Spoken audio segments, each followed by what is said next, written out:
Hello and welcome to the class. तो इस class में हम क्लास 10th की एक्सरसाइज 1.1 का 6th क्वेश्चन देखेंगे। तो क्वेश्चन कुछ इस तरह है कि व्याख्या कीजिए ये संख्या और एक ये संख्या भाज्य संख्याएं क्यों है। एक संख्या है बेसिकली, उसको इस फॉर्म में लिख रखा है, इस फॉर्मेट में लिख रखा है और हमसे पूछा है कि ये संख्याएं भाज्य हैं बट ये भाज्य संख्याएं क्यों हैं। तो जल्दी से इसका आंसर लिखते हैं और आंसर में सबसे पहली लाइन हम लिखने जा रहे हैं एक फैक्ट। तो क्या है वो फैक्ट? किसी भी भाज्य संख्या के दो से अधिक अभाज्य गुणनखंड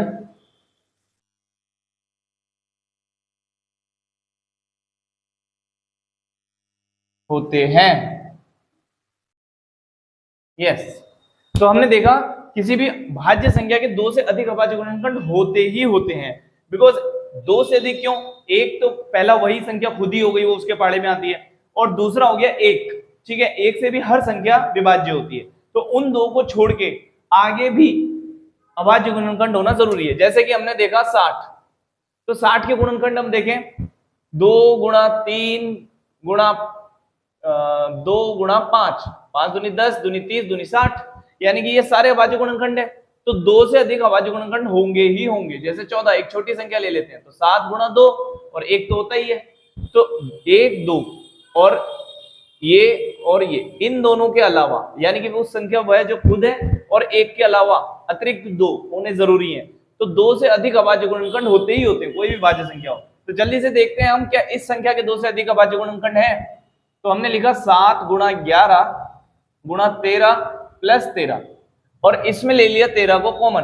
तो 13 कॉमन लेने के बाद ये कुछ इस तरह से दिखेगा। 13 का 13 में भाग दे दिया तो यहाँ पर 1 बचा, और फिर से 13 का भाग दे दिया तो यहाँ पर +1 हो गया। अब इसके आगे सवाल को बढ़ाते हैं। अब यहाँ क्या हुआ, 7 का गुणा किया 11 से तो कितना हो गया 77, प्लस 1 से किया तो फिर भी 77 रहा और प्लस 1 लगा दिया। अब क्या आया 13 गुणा 78, और 78 का अभाज्य गुणनखंड करें हम तो कितना आया, यानी कि 13 गुणा 6। तो इस संख्या का हमें लास्ट में 3 यानी कि 1, चलो ये तो एक ही है, 2 गुणनखंड मिल रहे हैं। ठीक है, या तो अब हम यहां पर लिख सकते हैं, अब एक को भी लिख ही सकते हैं कहीं ना कहीं, या रहने देते हैं एक को। तो अब हम यहां पर लिख रहे हैं कि क्योंकि इस संख्या के दो से अधिक अभाज्य गुणनखंड जो कि है 13, 6 और वह संख्या खुद, अतः यह संख्या अभाज्य संख्या होगी। तो समझ में आया आपको? बस इस तरह का एक फैक्ट लिखना है और फिर उसको कॉमन लेके इस तरह से अभाज्य गुणनखंडों में ला देना है और फिर हमें यहां पर लिख देना है लास्ट स्टेटमेंट कि क्योंकि उसके दो से अधिक अभाज्य गुणनखंड है इसीलिए वह संख्या एक भाज्य संख्या होगी। सॉरी, अभाज्य लिख दिया क्या मैंने यहां पे, वह संख्या भाज्य संख्या होगी,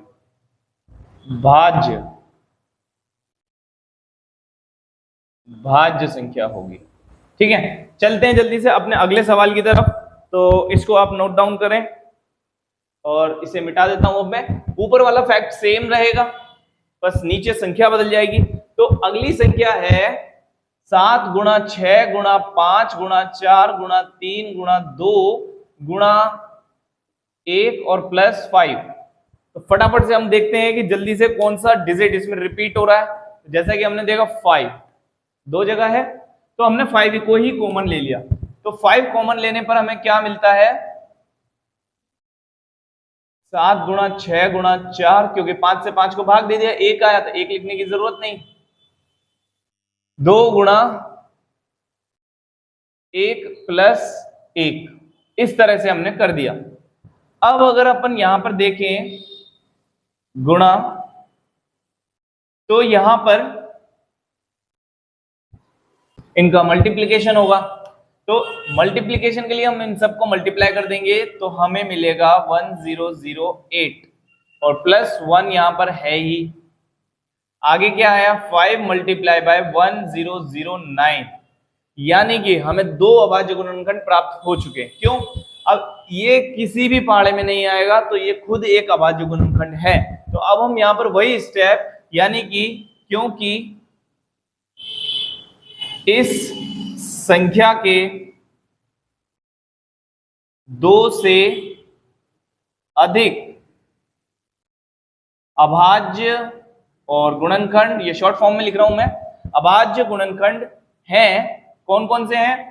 5, 1009 और वह खुद।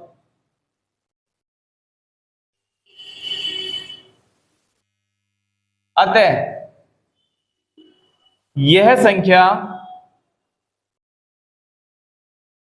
एक अभाज्य संख्या होगी।